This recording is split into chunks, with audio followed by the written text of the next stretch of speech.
Hello मेरे प्यारे बच्चों, कैसे हो? आशा करता हूँ आप सब बहुत अच्छे होंगे और आपकी पढ़ाई शानदार जबरदस्त चल रही होगी। तो चलिए, नई ऊर्जा, नई उमंग और नई जोश के साथ हम अपनी सीरीज को आगे बढ़ाते हैं। तो प्यारे बच्चों, ये क्लास 7th के लिए आज ज्योग्राफी का फर्स्ट चैप्टर है, जिसका नेम है पर्यावरण। फर्स्ट चैप्टर का नेम पर्यावरण, इंग्लिश में क्या बोलते हैं? एनवायरमेंट। तो प्यारे बच्चों, इस चैप्टर को समझने का प्रयास करोगे और हम इसको पढ़ाते हुए आगे बढ़ेंगे, ठीक है? तो ध्यान देंगे आप इधर। सबसे पहली बात, पर्यावरण। तो पर्यावरण क्या होता है मेरे प्यारे बच्चों? हर वो चीज जो आपको चारों ओर तरफ से घेरे रखती है पर्यावरण के अंतर्गत आती है। मतलब हमारे चारों पार का आवरण, हमारे चारों तरफ का आवरण पर्यावरण कहलाता है। आपके पास बिल्डिंगें हैं, सड़कें हैं, आपके पास खेत हैं, उनमें खड़ी फसलें हैं, आपके पास नदी है, आपके पास जंगल है, आपके पास पहाड़ है। ये सब मिलकर के क्या बनाते हैं? पर्यावरण बनाते हैं, ठीक है? तो प्यारे बच्चों, हम पर्यावरण के, इसी पर्यावरण के अंतर्गत पढ़ेंगे। और एक बात का आप ध्यान रखना बच्चों, पर्यावरण फ्रेंच लैंग्वेज के एक शब्द एनवायरनमेंट से लिया गया है, जिसका अर्थ है पड़ोस, ठीक है? तो उसी एनवायरनमेंट से ये पर्यावरण बना, ठीक है? तो पर्यावरण किसे कहते हैं? हर वो चीज जो हमें चारों तरफ से घेरी रखती है पर्यावरण के अंतर्गत आती है। तो हम पर्यावरण के घटक पढ़ेंगे। घटक का मतलब जो पर्यावरण का हिस्सा है, ठीक है? तो अब देखिए, इसके अंतर्गत, पर्यावरण के अंतर्गत कुछ प्राकृतिक पर्यावरण भी होता है और अब मानव निर्मित भी होता है। तो प्राकृतिक पर्यावरण के अंतर्गत हम क्या पढ़ेंगे? देखिए, जल है, पृथ्वी पर जितना भी जल उपस्थित है हो, चाहे वो समुद्र में हो, चाहे वो सागर में हो, चाहे वो महासागर में हो, या फिर नदी में हो, झीले में हो, तालाबे में हो, कहीं पर भी जितना भी जल है वो सब जल मंडल के अंतर्गत आता है। आपको बात समझ में आई? तो जलमंडल क्या होता है? ठीक है, जितना भी पृथ्वी पे जल है वो सब जल मंडल के अंतर्गत आता है। उसके बाद वायुमंडल के अंतर्गत क्या आता है? जितनी भी गैसें हैं, चाहे वो ऑक्सीजन हो, चाहे वो नाइट्रोजन हो, चाहे कार्बन डाइऑक्साइड हो, या ऑर्गन हो, या विभिन्न प्रकार की जो भी गैसें हैं, वो सब मिलकर के वायुमंडल का निर्माण करती हैं, ठीक है बच्चों? आगे बढ़ते हैं। उसके बाद आएंगे हम स्थल मंडल पे। प्यारे बच्चों, ये जितनी भी पृथ्वी है जिस पर जीव जंतु रह रहे हैं, ठीक है? और हम, जैसे कि चट्टाने हैं, पर्वत है, पठार है, मैदान है, ये सब मिलकर के स्थल मंडल बनाते हैं, ठीक? तो फिर जैव मंडल क्या आता है? जैव मंडल एक कॉमन शब्द है माय डियर। जैसे आप जल है तो जल के अंदर भी तो जीव रहते हैं, और ये वायुमंडल है तो वायु में भी चाहे सूक्ष्म ही रहते हैं, लेकिन उसके अंदर भी जीव रहते हैं। पक्षी भी उड़ते तो पक्षी भी वायु में है, और विभिन्न प्रकार के कीट पतंगे भी वायु में रहते हैं, और सूक्ष्म से सूक्ष्म जीव भी वायु में रहता है, ठीक? और उसके बाद आपका स्थल पे भी विभिन्न प्रकार के जीव जंतु रहते हैं। तो जल में हो, वायु में हो, स्थल में भी हो, वो सारे जितने भी जीव जंतु और पेड़ पौधे हैं वो सब हमारे जैव मंडल के अंतर्गत आते हैं। और ये जी आपका जलमंडल, वायुमंडल, स्थल मंडल, जैव मंडल मिलकर के प्राकृतिक पर्यावरण का निर्माण करता है। तो इसको नेचुरल एनवायरनमेंट के अंतर्गत किस किस को रखोगे? आप इसको बायोस्फीयर को रखोगे, आप लिथोस्फीयर को रखोगे, आप हाइड्रोस्फीयर को रखोगे, और आप एयरोस्फीयर को रखोगे, ठीक है? तो आशा करता हूँ आपको प्राकृतिक पर्यावरण समझ में आया होगा, ठीक है? अब हम पढ़ते हैं मानव निर्मित पर्यावरण। तो प्यारे बच्चों, मानव निर्मित पर्यावरण क्या हुआ? किसी, मान लीजिए हमने एक फैक्ट्री बनाई, तो उस पूरी फैक्ट्री के अंतर्गत जो भी हमारा पर्यावरण, जो भी हमारे चारों तरफ से घेर करके आवरण बनता है, वो भी एक पर्यावरण का अंग है। जैसे पार्क हो गया, पार्क भी तो हमारे द्वारा बनाया गया होता है। हालांकि जमीन तो प्राकृतिक है, लेकिन हमने उसके अंदर बाउंड्री बनाई, हमने उसके अंतर्गत एक मकान बनाया, हमने वहां पे खिलौने बनाए, हमने वहां पे अच्छी अच्छी वस्तु बनाई, तो वो सब मिलकर के पार्क ही तो बनता है। तो वो हमारा मानव निर्मित है, ठीक है? तो इमारतें होगी, पार्क हो गया, या फैक्ट्री हो गई, या ये जितना भी स्मारक वगैरह होता है, ये सब मानव निर्मित के अंतर्गत आते हैं। या रोड ले लीजिए, पुल ले लीजिए, ठीक है? ये स्मारक वगैरह इसके अंतर्गत आते हैं। चलिए, अब हम आगे बढ़ते हैं। तो प्यारे बच्चों, हमने इसके पर्यावरण के घटक के अंतर्गत एक प्राकृतिक पर्यावरण के बारे में पढ़ा, एक मानव निर्मित पर्यावरण के बारे में पढ़ा। प्राकृतिक पर्यावरण के अंतर्गत वो सब चीजें जो प्रकृति द्वारा हमें उपलब्ध कराई गई, जो पहले से उपस्थित थी, वो सब प्राकृतिक पर्यावरण के अंतर्गत आती हैं। और मानव निर्मित के अंतर्गत जो भी मानव ने वो चीजें बनाई, वो मानव निर्मित पर्यावरण के अंतर्गत आई, ठीक है? अब आगे बढ़ते हैं। उसके बाद आया हमारा, अच्छा हाँ, एक चीज और, उसके बाद प्राकृतिक पर्यावरण के अंतर्गत हम प्यारे बच्चों एक चीज और पढ़ेंगे। जो प्राकृतिक पर्यावरण होता है, उसके अंतर्गत जीवीय और अजीवीय दोनों परिस्थितियां शामिल होती हैं, ठीक है? जीवीय और अजीवीय परिस्थिति का मतलब क्या हुआ?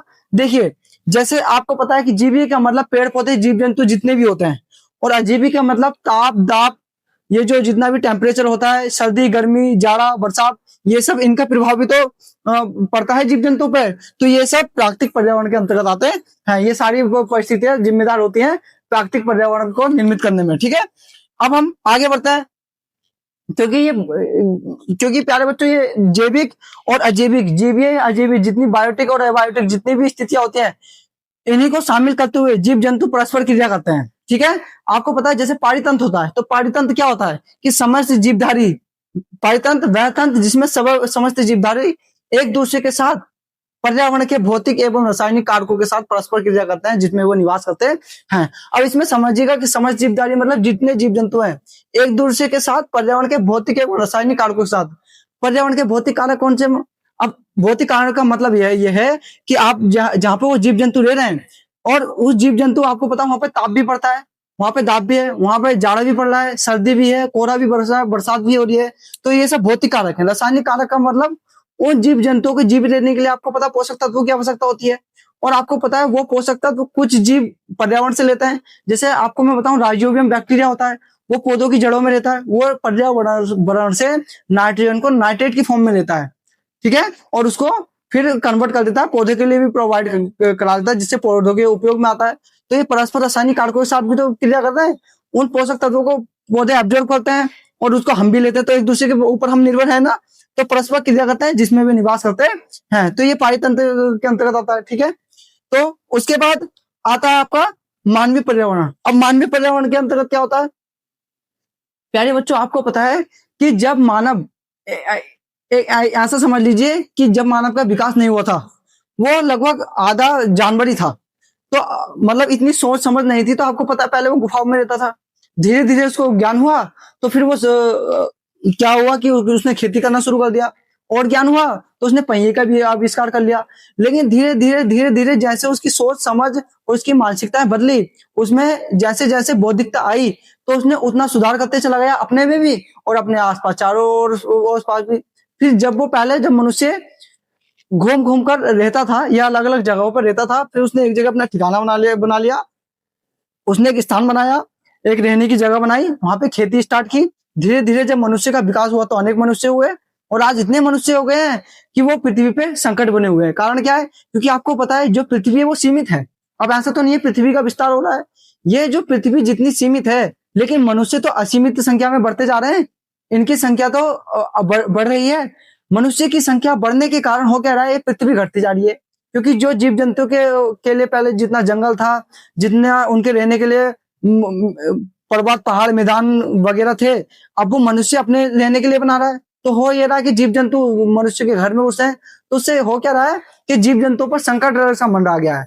ठीक है, तो मानवीय पर्यावरण का मतलब यही था कि मानव ने जो पर्यावरण का निर्माण किया, वो इतना अधिक कर दिया कि अब वो जीव जंतु के लिए भी हानिकारक हो रहा है और हम सबके लिए भी हानिकारक हो रहा है। हमारे लिए कैसा हानिकारक हो रहा है? जैसे मनुष्य, जीव जंतु ये सड़कों का निर्माण कर रहे हैं, इमारतें बना रहे हैं, तो उससे हो क्या रहा है? पेड़ पौधे कम हो रहे हैं। पेड़ पौधे कम होने के कारण हो ये रहा है कि हमको व्यक्ति को शुद्ध ऑक्सीजन नहीं मिल पा रही है। शुद्ध ऑक्सीजन मिल पाने का कारण यह है कि अधिक संख्या में मनुष्य हो गए हैं, तो खूब गाड़ियां भी चलाते हैं, और वाहन, गाड़ी, विभिन्न प्रकार की मोटरसाइकिल, कारें, बस, ट्रक वगैरह ये चीजें चलाते हैं। तो इनसे जो धुआं निकलता है पेट्रोल से, जो वो उसमें पेट्रोल डीजल वगैरह डालते हैं, तो उनसे जो धुआं वगैरह निकलता है, उससे क्या होता है? पोल्यूशन होता है। तो वो हमारे लिए भी हानिकारक हो रहा है। तो इस प्रकार से क्या हो रहा है कि मानव ने जो पर्यावरण पे प्रभाव डाला है, वो नकारात्मक रूप से डाला है, और जो जनसंख्या मनुष्य की बढ़ रही है, वो पर्यावरण के लिए हानिकारक हो रही है। ठीक है, तो मानवीय पर्यावरण के अंतर्गत इतना था। और वो इसी के अंतर्गत प्यारे बच्चों, आपको पता है कि पहले मानव क्या करता था कि उसको जो जरूरत होती थी, तो वो जरूरत के लिए किसी दूसरे को, जैसे मान लीजिए उस मनुष्य को क्या चाहिए? धान चाहिए, और दूसरे को गेहूं चाहिए। तो उसने क्या किया? उसने उसको धान दे दिए, और उसको उससे गेहूं चाहिए तो खुद ने गेहूं ले लिया। तो पहले वस्तु विनिमय चलता था, मतलब एक वस्तु के बदले दूसरी वस्तु ले लिया करते थे। जिसको जिस वस्तु की जरूरत है वो उसको देगा, और फिर जो उसको अन्य वस्तु की जरूरत है वो ले लेगा। तो इस सिस्टम को कहा जाता था वस्तु विनिमय, जिसको बोलते थे वाटर सिस्टम। ठीक है, तो ये सब सारी चीजें आप इसमें इसको याद करना, रिकॉल करना, और इसके अंतर्गत बस इतना था। अब मैं कल को आपको इसके अंतर्गत जितने भी क्वेश्चन आंसर है वो मैं आपको बताऊंगा। तो सबसे पहले आप इसको कवर कीजिएगा। ठीक है, चलिए एंड करने से पहले मैं आपको एक बार रिकॉल करा दूं।